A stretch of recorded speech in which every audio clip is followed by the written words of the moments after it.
Assalamu alaikum wa rahmatullahi ta'ala wa barakatuh. Mugamba mutya bannaye. Eno video nja kusaba gwandaba first and foremost onyambe ogisharing. Olumalo sharinga video eno ngenda kusaba gwagiraba.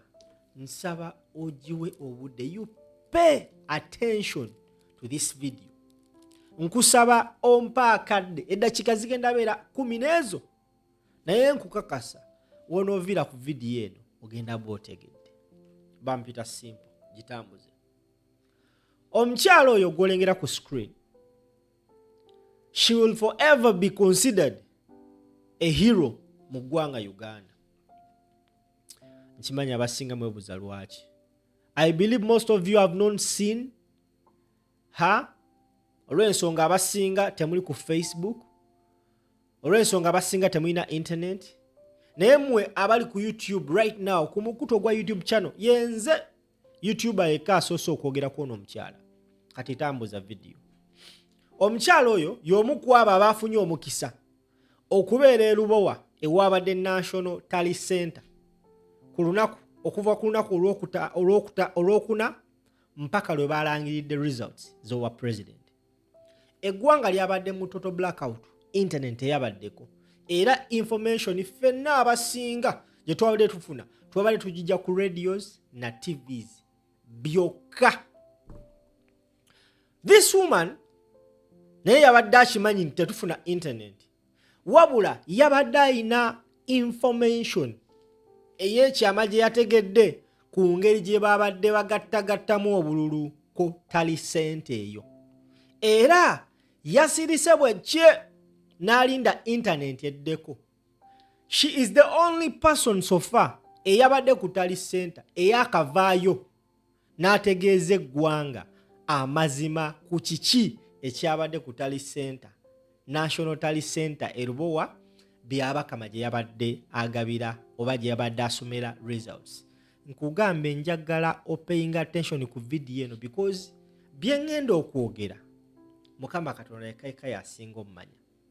Era nja kusaba gwe alaba video eno bambi togiraba wekka taata, maama, kojja, senga, muganda wange, tambuza video. Tambuza video. Sambadde suuti naye video eno y'amaanyi. Kati njagala tusimbule video.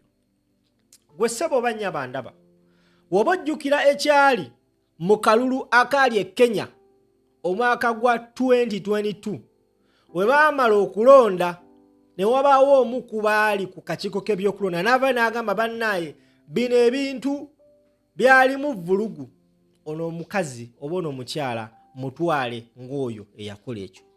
Now nga bonna abaali ku National Talent Center basirise bwekye, omukyala ono yavuddeyo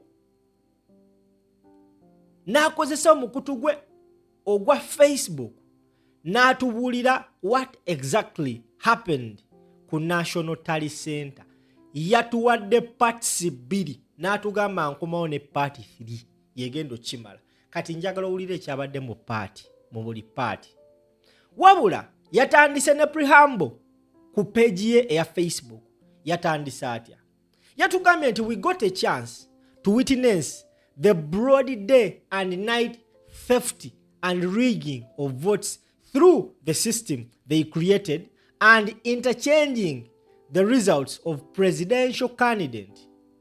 As one of the observers that got a chance to represent my organization, Byabakama could make us note results that were baseless, not district, no city, no constituency, no anything, just writing numbers. Shortly, we'll put there the final typed report. Agambye yafuna omukisa okulaba obubbi emisana, obubbi bw'akalulu, okufutyanka akalulu mu system gye baakuliyetinga omwali okukyusa obululu bw'aba president. Ng'omu ku baali bakalabalaba b'ensonga eno yafuna chance okurepresentinga ekitongole kye, naye Byabakama yawangayo results nga teziriiko district, teziriiko kibuga, teziriiko constituency, teziriiko anywhere, just yali asoma busomi. Ono omukyala yabaddeyo mujjukire. Naawe gwe ssebo oba nnyaba ndaba, omukyala ono yagenze maaso n'atunnyonnyola, kati njagala owulire firimu kavudde ku nnyanjula. Agambye accessing National Tally Center Lubowa Lweza was not easy unless accredited. Reaching the Electoral Commission gate, you would go through 6 checkpoints. For the 3 days and 2 nights I spent there, it was the most guarded place, according to what my eyes have watched and seen.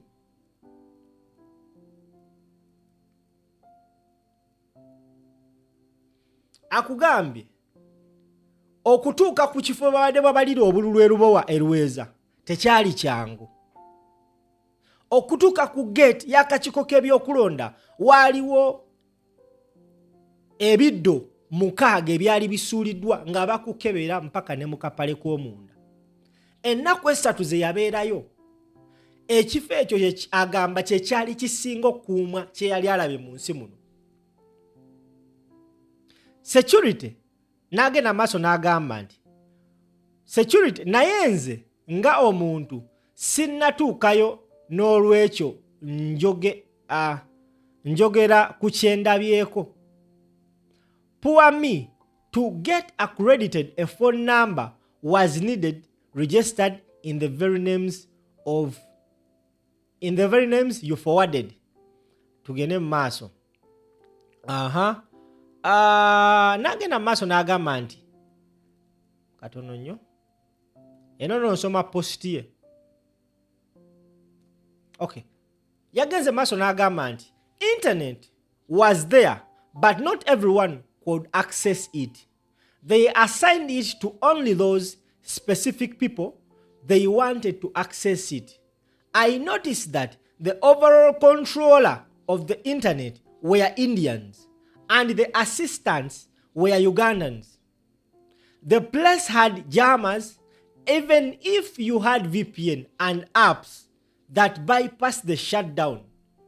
The shutdown could not work in that place. Phone calls were monitored. You could not make a phone call for more than 2 minutes without being interrupted. Brackets cut off eyo party 1. Akugambye nti internet yabaddeyo ku kifo ekyo. Ono omukyala agamba ebigambo bino yabaddeyo. Yoyo agambye nti internet yabaddeyo ku kifo ekyo. Era n'agamba nti naye ababadde basobola ojja accessinga babadde a selected few. Era n'agamba yanotisinze ababadde bakwasaganya ebya internet ku kitundu ekyo babadde bayindi nga bayambibwako Abannayuganda. N'agamba nti ekifo kyabadde kirina jammers, tewali VPN whatsoever yabadde esobola kubypassinga kukkiriza kusindika message na information. Amasimu wabadde tosobola kuba babadde bagamonitoringa era nga basobola okujjako. Eyo ebadde party 1 omukyalo ono yabaddeyo. Oli yandibadde agamba omukyalo ono ku byalabye lwaki teyatugambidde kati akutegezezza ensonga lwaki nammwe ab'ebweru temwategedde. Twatandise okumanya ebintu bino nga internet ezzeeko nga bamaze olangirira Museveni. Waliwo clip akabadde katambula nga balaga results ku screen abasinga ndowooza mwakalabye. Era abantu abasinga bagambye nti abasajja badde babbye obululu mu broad daylight. I'm trying to look for that nini angezeeko kanoonya wano eno tulabe. Yeah, I strongly believe that screenshot akantu ako kateereddwa nga bamaze langirira. Kati ono omukyala bye bintu byali mu kubanga ajustifyingako ku mukutu gwo gwa Facebook gwe yakozesezza okubanga atutegeeza what exactly happened ku National Tally Center. Ebadde party 1. Kati mu party 2 akomyewo tubuulira ate ekinyusi we kiri. Akugamba the main tent had another smaller tent behind it near the toilets. This is where Tally for the correct results were through phone calls. Results were read and sent and uploaded, but after some seconds, they were read and password. They were read a password and the password thing beat my understanding. Maybe because of satellite internet, because those who bypassed the shutdown could also expire after some time. The correct results were sent for every polling station in a parish, ward, sub-county, district, municipality and city. Akugamba tenti ejo twabadde tulaba ennene weema ennene wabadde mabega waayo wabaddeyo katenti akatono. Katenti ako kabadde kumpi ne toilet. Agamba eyo katenti akatono we wabadde watuukira results entuufu. Era n'agamba nti nga bakozesa essimu results zasindikiddwa nga mu tenti ennene ne bazikyusa ne baziteekako ne password. Ekintu ekyasinze okuba nga kikubaganya obwongo bwe n'atategeera bulungi. Era n'agamba nti bano abantu babadde bakozesa satellite nti newandibadde ne internet bypassinga wabadde tosobola kubanga osobola okutegeeza ensenda abantu abalala. Era n'agamba nti abo bagezezaako ku bypassinga could expire babadde basobola okuvaako mu ddakiika ntono. N'agamba nti results entuufu ezaavudde mu buli parish, mu buli ward, mu buli constituency ne district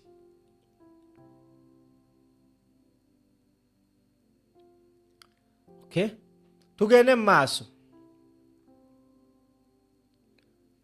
In Buganda and Busoga were overwhelming. Akugamba results entuufu ezaabudde mu sub-counties, parish, county, district, municipalities and tallies in Buganda and Busoga were overwhelmingly red, and surprisingly the Lukiga districts red, and one Twijuke said this cannot be recorded.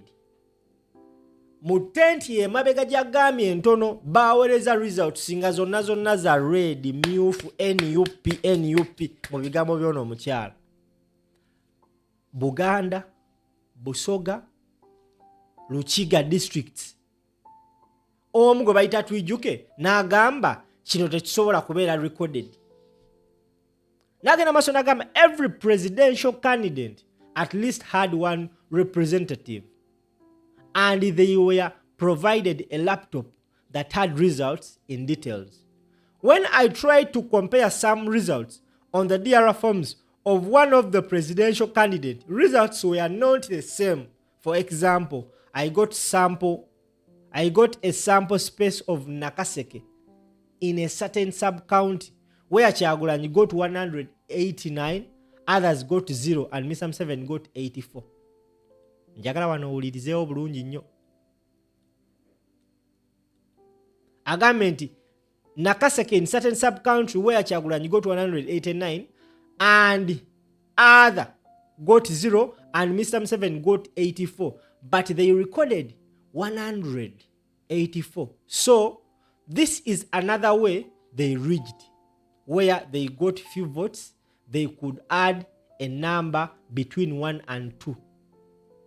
Okategedde nti Museveni Bobi ono yafunye 189, Museveni afuna 84, awo bagattako 1 n'abeera nga afunye 184. Okategedde. So omukyalo ono yatekinze a brave step okubulira ensi what exactly happened. Era abantu abasinga ne batandika okwebuuza, is this woman safe? Wabula just a few minutes ago avuddeyo n'ateekayo post n'agamba nti hello people, I am safe, thanks for asking, but even if not safe, who is safe in Uganda anyways? This information is not private. Every presidential agent knows these observers and everyone that was there to observe, not just attendance. The difference is that they have a right to remain silent or talk about what they observed. The fear you are all expressing here does not bring out the expressed kabanje that President Kyagulanyi has been campaigning about this matter.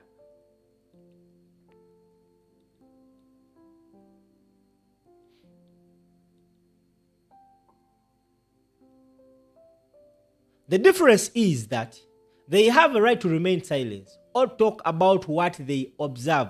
The fear you are all expressing here does not bring out the expressed kabanje that President Kyagulanyi has been campaigning about. For this matter, I am not a coward person. Those who know me can tell, Nze Sitya Biduduma, we are responsible for our own country and the peace in it. Fear kills freedom. Wait for part 3. If I die, I die. Atugambye wait for part 3. Oba nfa nfe. Basebo ne banyabo. Je tulindiridde. Era wetuuka bweti. Ngenda gibawa. Ono Omukyala ajja kujjukirwako mu byafaayo. Newankubadde nga teyalina busobozi butegeeza on that very day. Wabula she kept quiet, silent, n'agamba no, nja kuvaayo ntegeeze eggwanga. Remember protest vote yagamba kanoonye, kalonde, kakuume, we bakabba kabanje. Ono Omukyala atandise olugendo lw'okkabanja ng'ayogera ebyo ebyaliyo bye yalaba. Njagala otambuze vidiyo eno nga bwe nagambye buli munnayuganda agifune. Byabadde bigambo by'omukyala oyo omukutu gwe ogwa Facebook kwe yatadde kwe yasize obubaka obwo, era tutegeezezza nti agenda kujja ne part 3. Genda ku page ye bamuyita Zulaika. Tambuza vidiyo.